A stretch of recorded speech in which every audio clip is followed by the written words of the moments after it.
Nay, I'm home na po. Nay? Nay, ano pong nangyari? Ba't po kayo maiyak?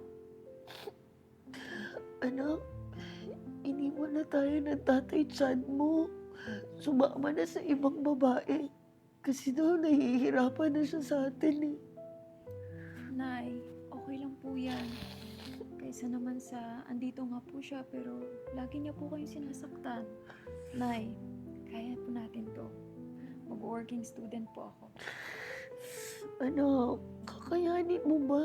Tingnan mo nga ang itsura mo. Ang payat-payat mo. Nanay talaga. Nay, kaya ko po ito. Ako na pong bahala. Hahanap po ako ng trabaho. Kung pwede ko lang talaga sabihin yung totoo sa kanya. Para hindi siya mahirapan. Nay, may sinasabi po ba kayo? Hindi, wala anak. Basta, mag-ingat ka ha.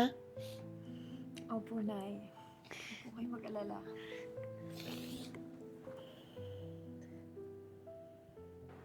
Good day po, sir.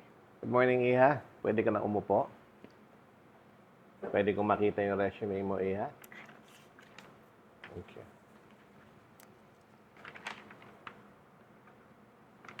Ang ganda yung resume mo, Iha. So, working student ka pala. Are you sure kaya mo pagsabayin yung pagtatrabaho mo at pag-aaral mo? Yes po, sir. Dahil yung schedule ko naman po sa school, panghapon po. Kaya morning, pwede po ako mag-work.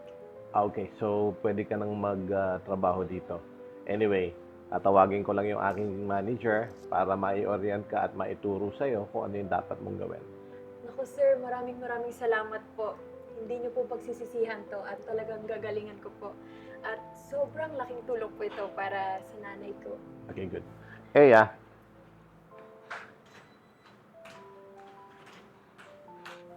Yes po, sir. I want you to meet Ann. Magiging bagong empleyado natin ngayon. And turuan mo siya ng mga bagay-bagay na dapat niya malaman dito sa restaurant. Sige po sir, ako na pong bahala sa kanya. Papakilala ko po siya sa mga makakasama niya and tuturo ko na din po yung mga gagawin niya. Okay, don't forget to teach her well. Okay? Turo mo sa kanya lahat, ha? Yes po sir, don't worry. Tara Okay. na.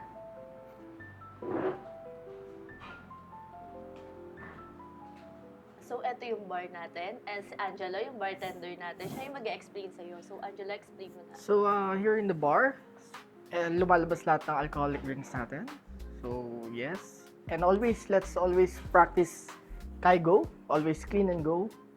And yes, dapat lagi natin mailabas yung drinks sa tamang oras.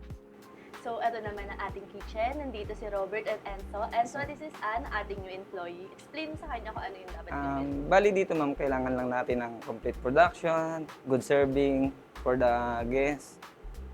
Okay po. Okay, next naman tayo dun. Tara. Thank you ma'am. So, eto naman yung ating coffee bar. And this is Alvin. Alvin, si Ann, yung ating new employee. Explain mo sa kanya kung ano yung Ay ma'am, bali ito po yung coffee machine po natin, yung wine niya. Kasi dito po yung mga prep natin, yung mga pwede na sa mga iced coffee. Tapos pastry po. Okay. Thank you. Ito naman yung next natin. So, eto yung mga waiters na makakasama mo. This is Joel and Pat. Guys, si Ann. Hello po. Advice ko lang po sa inyo, ma'am.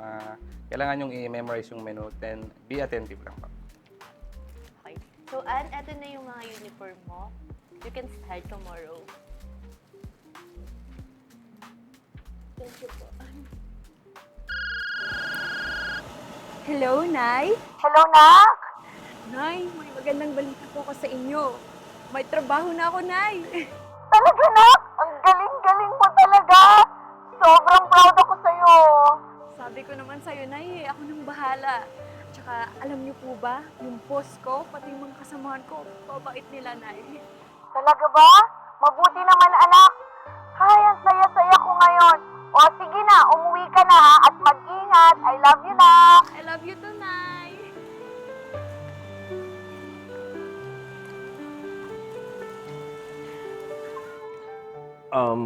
Ian, kumusta naman yung pinapahanap ko sa'yo? May balita na ba? Alam mo, ganitong nagkakaedad na ako, talagang porsigido akong makita yung mag-ina ko. Gusto ko kasing malaman ko na kung kanino ko iiwan tong mga pinaghirapan ko. Lalong-lalo na tong restaurant na to. Kaya nga po ako naparito, sir, eh. Para i-update kayo tungkol sa mag-ina nyo. Talaga? So, may balita na pala. Kumusta sila? Medyo struggle po yung buhay nila, eh. Yung anak nyo, working student. Tapos, iniwan na din sila nung kinakasama ng misis nyo. Hindi pala naging maganda lagay nila. Nagtanong-tanong ha din ako, sir, sa mga kapitbahay. Ang sinabi lang nila lahat sa akin, binubugbog yung mag-ina, lalo na kapag lasing yung lalaki. Kasalanan ko lahat to eh. Iniiwan ko kasi si Rachel. Takot kasi ko nun eh. Sana makita mo sila para makabawi ako. Sana hindi pa huli. Hindi yan, sir. Sir, mukhang may bago kayong waitress, ah. Masipag. Oo, bago lang siya. At totoo, masipag siya at mabait pa. Mukhang mabait nga, sir. Sabihin ba siya, sir? Ako talaga iyan. Bata pa yan. Tsaka working student. Kaya naman, sir. Alam niyo namang hindi ako chick boy, eh. Tsaka matagal na ako walang girlfriend. At tsaka ako'y madalas na niloloko. Ay, nako. Alam mo, Ian, ako rin. Ang huli ko ng pag-ibig, si Rachel. Kaso hindi pa ako handa nun eh. Kaya iniwan ko. Kaya ikaw, ha? Kung didiskartehan mo yung si Ian, siguraduhin mo, hindi mo lolokohin. Sobrang gaan ang pakiramdam ko dyan sa batang yan. Sir, ngayon lang po ulit ako nagkagusto sa babae. Kaya alam ko na malinis tsaka totoo yung intention ko. Tsaka huwag kayong maglala, sir. Sigurado ko sa inyo magkikita kayo ng mag-ina. Ay, sige. Salamat. Matagal ko ng panalangin yan sa Diyos na makita ko na sila. Para malaman ko na kung kanino ko ipapamana lahat ng ipinundar ko at pinaghirapan ko. Lalo-lalo na tong restaurant na to.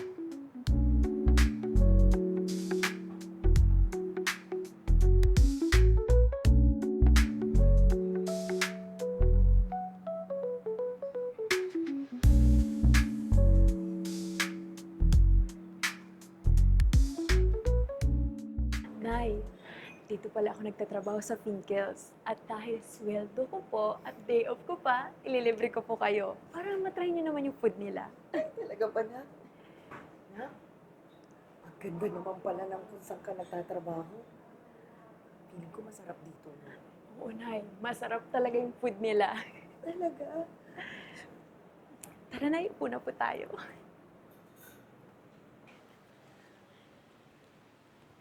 Nay, papakilala ko kayo sa owner. Sir Ivan? Nanay ko po. Ivan? Ikaw ang may-ari nito? Rachel, ikaw ang nanay ni Ann? Anak, tara na. Aalis na tayo dito at hindi ka na magtatrabaho dito at hindi ka na babalik, ha? Tara na.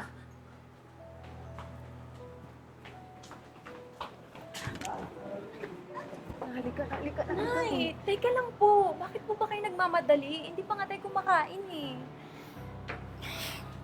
Rachel! Sandali lang! Mag-usap tayo! Ang tagal ko kayong pinahanap! Hindi mo alam kung gaano ako nagsisi magmula nung iwan kita. Talaga ba?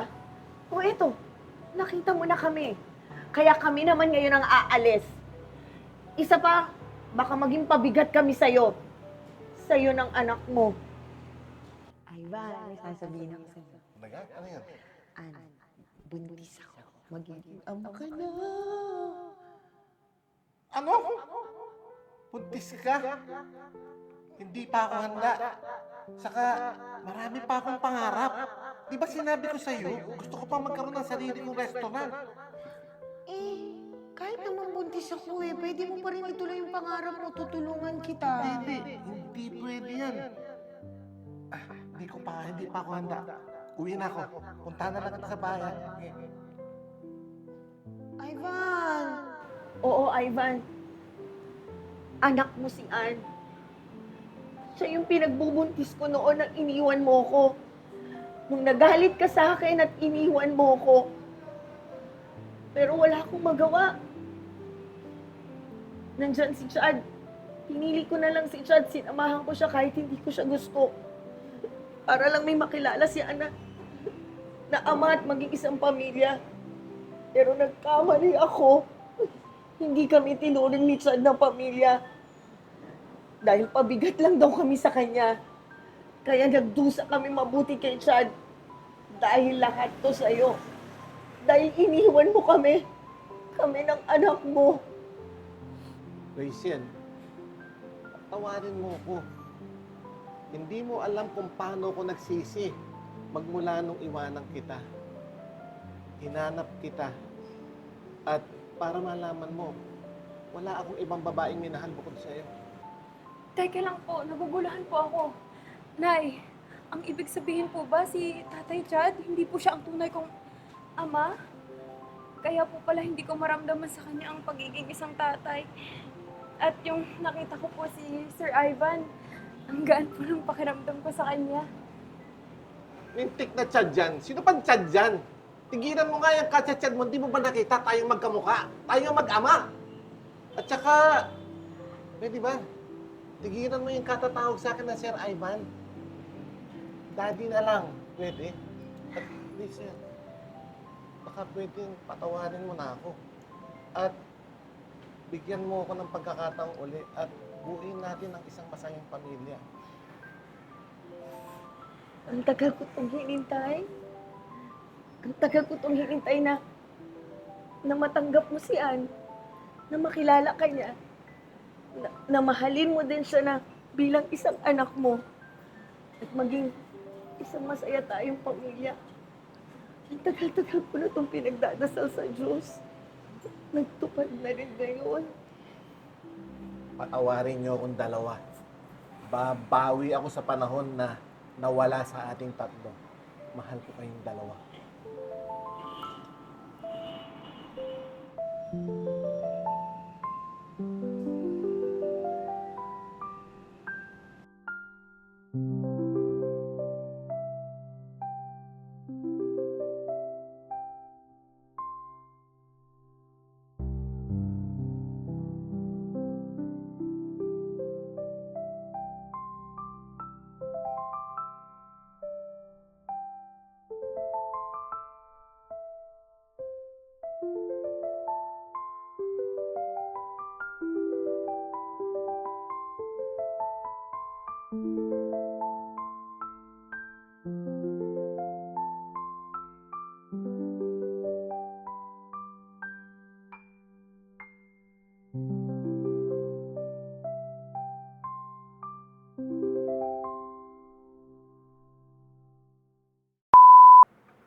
Ganda yung resume mo, Iha.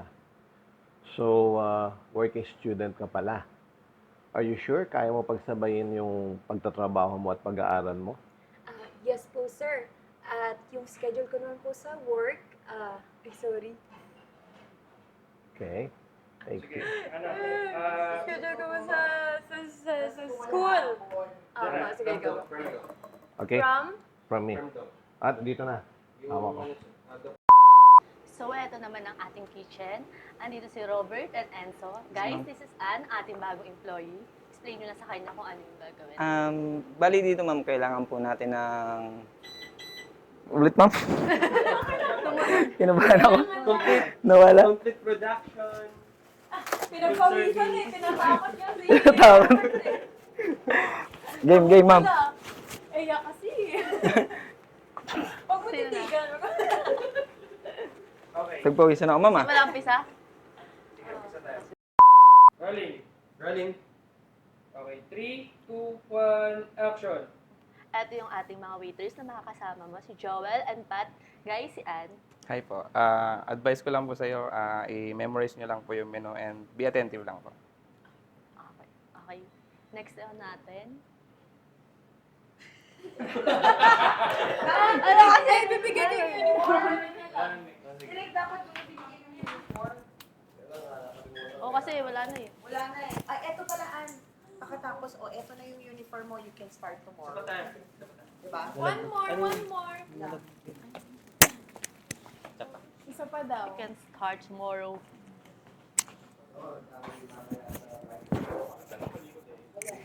Naman ba ako? Naging si Patricia. Pat, huwag naman drama. Anong probinsya mo, ano? Summer. Summer? Somewhere.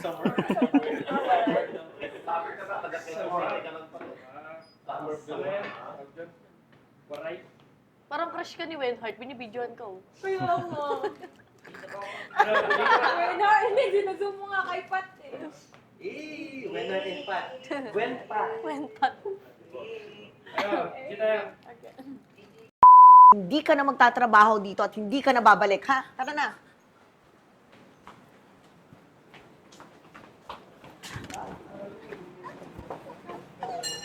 And it's raining. Naglakad lang. And it's raining.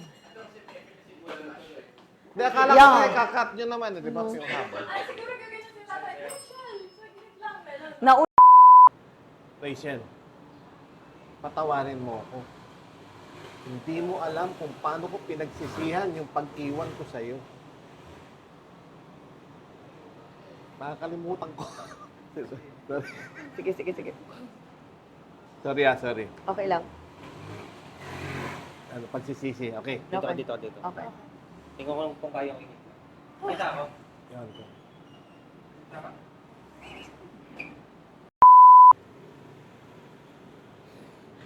Teka lang po.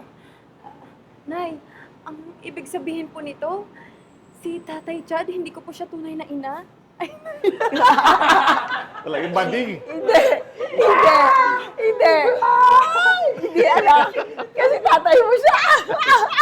Okay, go. Dito na yan, mag Okay. Sino pa yung lintik Okay. na yan? Okay, go. Wait lang yung pawis ko. Hi everyone, I'm Ann Flores.